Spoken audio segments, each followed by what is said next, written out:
Welcome back. It is Jobs Day in America. We just got those non-farm payrolls. They increased 428,000 in the month of April. So the unemployment rate remained unchanged. Also saw downward revisions to the prior 2 months of jobs by 39,000. Initially, stocks popped on this report, but we're seeing some of those gains given back here in the early going.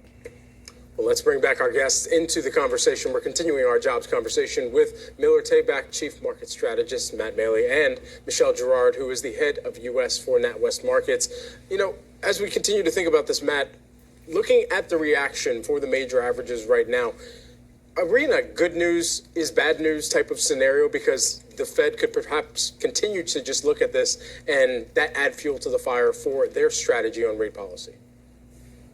Well, I mean, one of the biggest things that really concerned, I think, investors, and I was thinking when he said it on Wednesday, I was surprised the market didn't react to it really, but they did react yesterday, obviously, is that, again, he talked about how they cannot impact the supply side of this equation.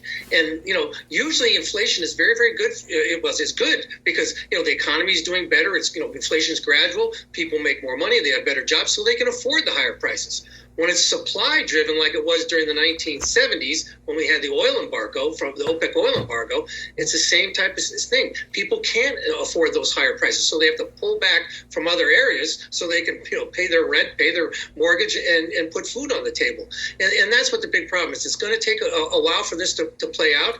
And again, I really think that the war in Russia and as Michelle mentioned, the situation in China is going to make this tough for a long period of time. If people embrace this and not fear it, I think they're going to be able to come out at the end of the year coming out much better, and they won't be the ones selling at the absolute low when that eventually comes. Michelle, after yesterday's carnage in the markets, where do you go and what do you do?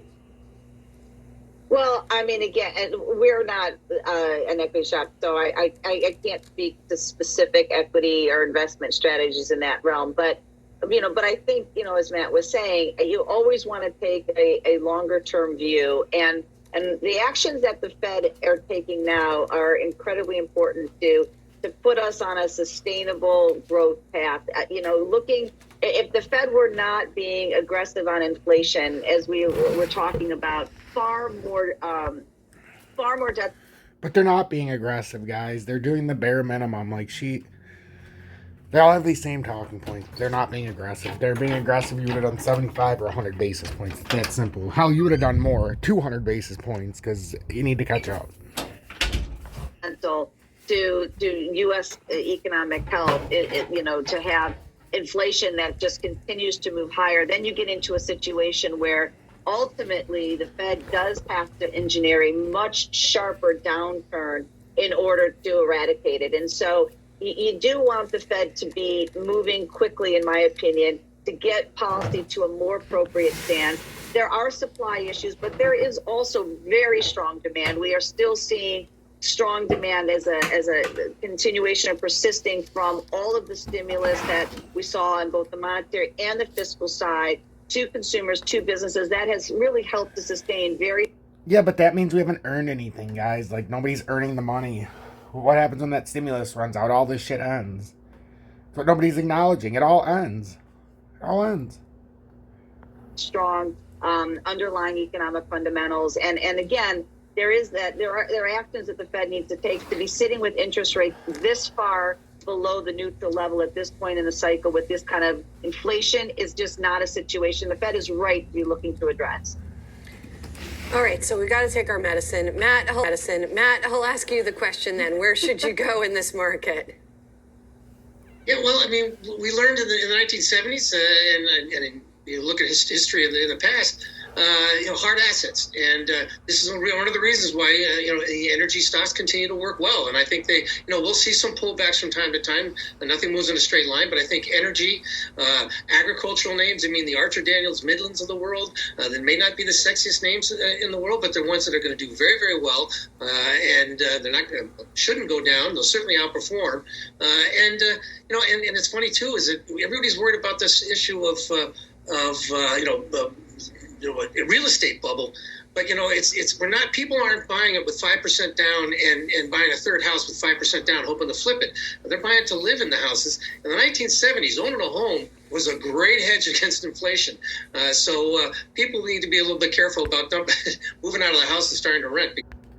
Good morning, 7:53 a.m. Eastern Standard Time. I'm XRP Future Millionaire. Now I want to thank everybody for tuning in. Happy Mother's Day to all the mothers out there. And to all the grandmas, because it's still your role. So I'm going to be going to the flower show at 9 o'clock. It's like 7:53 a.m., so in about an hour and 7 minutes. But I want to do you guys an update. I know, how can I possibly be up and have energy? Well, you guys don't even know the half of it. My son was up until 3 a.m., so I slept for like 4 hours. But here I am. So make sure to hit that motherfucking like button, especially on this Mother's Day. Hit that like button. Subscribe to the channel. Join the more than 10,200 subscribers. If you want to see my Twitch, which we had a live stream last night, it's in the video description below. Also, if you want to join the Telegram, all you have to do is join Tom's Army, $9.99 a month. You want merch or anything else, just look below. So XRP, we're going to focus on. So we had some fun last night talking about XRP in the weekly. If we were to drop down and take this bull flag and turn it into a bear pennant or bear pattern, and that's how we get down to 15.5 cents. But that's not right now, that's in the future. So I'm gonna take this off, and you're gonna have to watch the live stream or the hour and 8-minute update that I uploaded on here last night.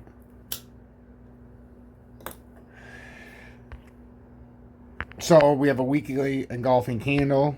We can see this. We broke. Remember what we talked about earlier in the week? We ended up breaking this yesterday. I think it was yesterday when we came down to 56.3 and we finally broke this. Yeah.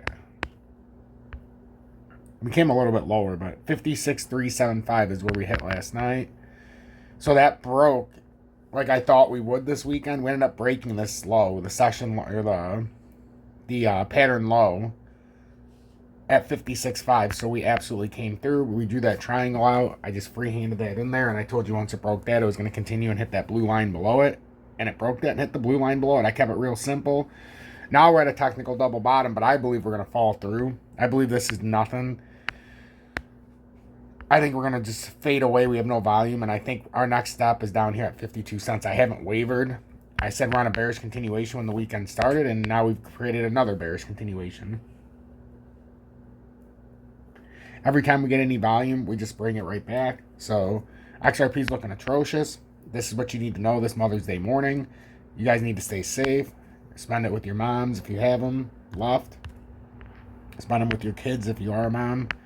If you are married to a mom, make her feel special. Do something special. I'm going to the flower show with my significant other for the 7th year. And hold on one second. I gotta let my cat out. Come on, cat. Okay. Good kitty. So yeah, that's the deal. Your significant other should be special today, not if you're a guy, don't be a dick. And don't act like, oh my god, it's Mother's Day, don't be a dick. It's that simple. So 34,754 is the 20-day.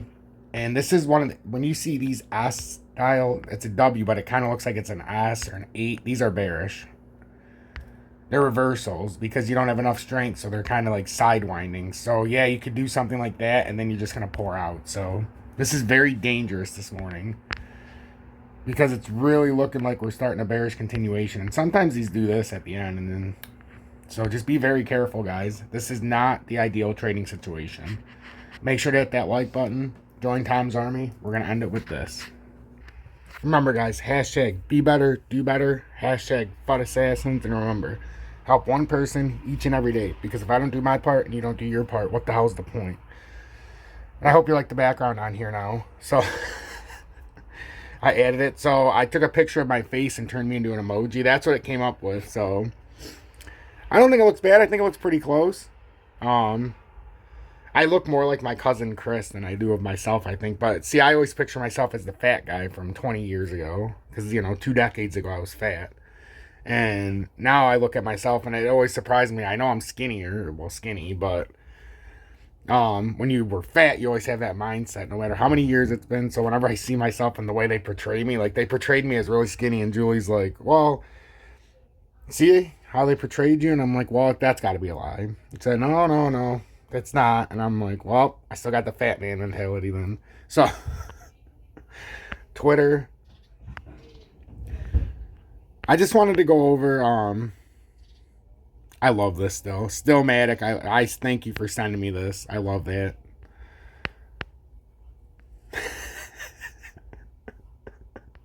And this, to put it in context, he sent out search for crypto, and something was happening. We were dropping, and he called out me and Vincenzo's Gold Crypto Investing, and asked where we were at, or when we were going to do an update, and I had to reply.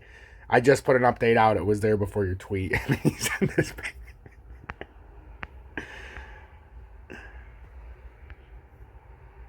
Oh, no, that was this one. Yeah, see, search for crypto. There it is.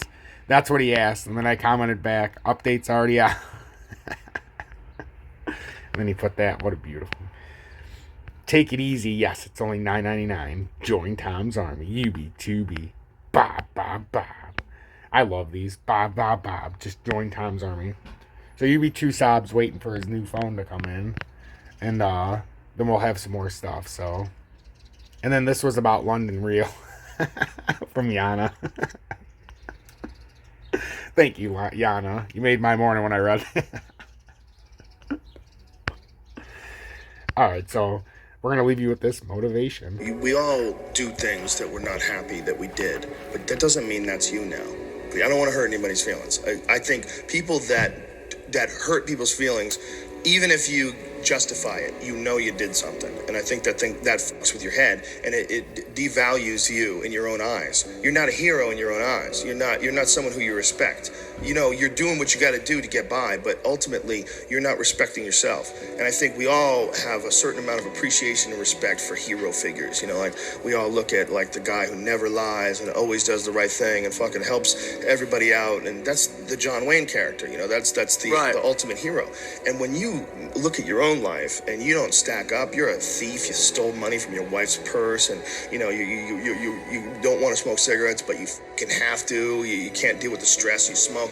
You devalue yourself. You slowly start devaluing yourself. When you look at yourself, you realize that if you were judging yourself, you would judge yourself unfavorably. If you're stealing, if you're hurting people, if you're damaging 100%. people. So no matter who you can't pretend you're the hero of your story. You can't. You have to be the hero of your own story. And you can do that. You can be the hero of your own story that woke up today. You can be the hero of your own story that at 40 years of age stopped, got out of bed and said, I'm not doing this anymore. I'm doing this differently 100%. now. I am going to figure this out, and I'm going to do it only by my instincts and only by my morals and my ideals and my mind. And I'm going to be dead honest with myself because I'm Guys, this is what I did at 35 years old. Or what is it? 34 years old. Mounds of debt. I had a broken back and I was working a labor job. Wasn't using my brain. You know, living in a trailer that's falling apart. Making payments, having no money left. Literally. Being in the negative. Paying bills and being negative. Credit cards piled up. And a credit score under 600. I finally one day was like, you know what? I got to be honest with myself. I have to look at my credit because I wouldn't look. I need to look at all the debt I owe, and one by one, I paid them all. Then when the government, you know, started sending us money 3 years ago, I didn't take the unemployment. I had a choice in 2020. Take the unemployment or continue to grind and try to figure out a way to make money. And the unemployment I was offered because of where I was working before, and I was getting the max plus that extra $600 a month they were gonna get, or a week they were gonna give me. So I turned that down and I had to figure it out. And then it led to YouTube just over a year ago. And I learned my technical analysis before that. I was a really great trader before that as well. Before I started my YouTube, I learned it, figured it out, especially in the commodities. Great commodities trader. Started building my bullion, got out of debt, no credit card debt, nothing like that. And now my credit's 717. So it's a world of difference. realizing this is not going to last forever. And I'm going to be the nicest human being to everyone I meet, possibly. And I'm going to get myself in shape, and I'm going to eat healthy. And I'm going to do this because this is me now. I decide that this is me. And people have to realize that you are not your past. You are not all the times you f***ed up. You are not all the times you couldn't get it up. You are not all the times you were drunk and you threw up in someone's car. That's not you. Well, you are the person who's learned from a great deal of experiences. And if you learn correctly and if you process them correctly, you'll have a happier life. Look, there's a lot of ways you could look at bad events. You could say a bad event is just who you are, and you just have bad events, and you're a fucking loser, and life hates you, and God hates you, and oh, look at that, happening to Mike again. Can't fucking believe it. There's a lot of guys who go through life like that. And, they could say that they seek comfort in lowering the standards that they expect out of things. So when things go bad and they say, well, I fucking knew it. For them, it alleviates some concern about what's going to happen in the future, because the future is always dog shit. It's hard to be comfortable with yourself. So it's very hard to be comfortable with other people. That's why I always stress with people, you've got to accept yourself for what you've done wrong. Do your best. And also find some difficult shit to do, because that gets away a lot of the anxiety that you carry around in your body. A lot of difficult things make regular life less difficult. And that sounds so simplistic. The strain of making yourself do those things, it's very valuable. It's not just valuable like exercise and fitness and martial arts and running and whatever you're doing that's really difficult. It's not just valuable in terms of health and the way you look, but it's also valuable for your mind, maybe even more so. Because regular life can be confusing, and little things that go wrong and little problems that arise are exacerbated by the fact that you're not accustomed to dealing with hardship. So creating your own bull is extremely valuable for you also, not just accepting the nuanced perspectives of other people, but also being able to navigate through this world with some sort of an understanding of just how complex it all is and how weird it all is, and not be overly thrown off by every little dip in the road and pothole that you encounter. Everybody's got these stupid barriers they put in their own head. You got to resist those goddamn things, because they don't do you any good, and they certainly... This mistake could have cost me thousands of dollars. ...define the potential for your future in a negative way. It's not self-serving, and it's not even real. You put this artificial ceiling on the potential for what you're doing. If you hit a wall, okay, that just means you need to regroup and rethink. It doesn't mean that wall's there, especially when it comes to something like social media or like a podcast, something where you're putting out a piece of art, you're putting out something that you've created. There's no wall as far as how many people are going to enjoy it or how far it's going to go. It's just, it is what it is. And if people don't like it, make it better. If they like it less, fix that. Figure out a way to do it. You can do that. And this idea that there's no way to get past the starting block today is just ludicrous. It's crazy. And it's just this poor thinking. Somebody's got to say that, because if people don't hear it, they're going to get a bad job. They're going to waste their fucking life. Folks, it ain't about that. It ain't about the guy who tries buying a clean car when you're dirty. It's not his fault. It's you should figure out how to be clean. You should figure out how to do a job that doesn't involve you walking in mud all day. And that's possible, because somebody else has done it. It doesn't mean, I don't buy the idea that, the society the way it is right now, it has to be this way. Someone's always going to have to work at Burger King. Someone's always going to have to, I don't buy that. I think people are pretty fucking flexible. If you look at the broad spectrum of humans and human behavior from different cultures all over the world, it's pretty obvious to me that there's a lot of different ways that people can act. We don't have to have fast food workers. We don't have to have people who work jobs. We don't have to. We just need to figure out how to restructure society so everybody somehow or another plays a part, has something to contribute, has something to share. I mean, that's what a real society is supposed to be like. I give you some coconuts, you give me some fish. We make a deal, and you do it back and forth and left and right. And when there's nothing to contribute, then you start looking, the president needs to give us jobs. We need jobs.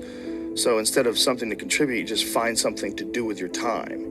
And then it becomes about doing that more than it becomes about finding something to contribute. So society gets wrapped around becoming a part of a machine. Society, instead of becoming a bunch of individuals that are expressing themselves in unique ways, and everybody sort of borrows and shares and sells this and you sell that, and we all sort of figure out how we can contribute in a society, we got sidetracked and diverted into these boxes that they call companies and corporations, and we got stuck into these containers, they go cubicles or offices, and we got forced into this system. So our time, instead of it being invested in making pottery or fixing cars or doing something where you have a passion or you have some sort of a connection to, instead of that, you've sold your life to sit in a box and work for a machine, an uncaring machine that demands productivity. It doesn't understand you. It doesn't want to understand you. It has a bunch of very strict things in order to keep the humor at a minimum in the office, just in case one of you kids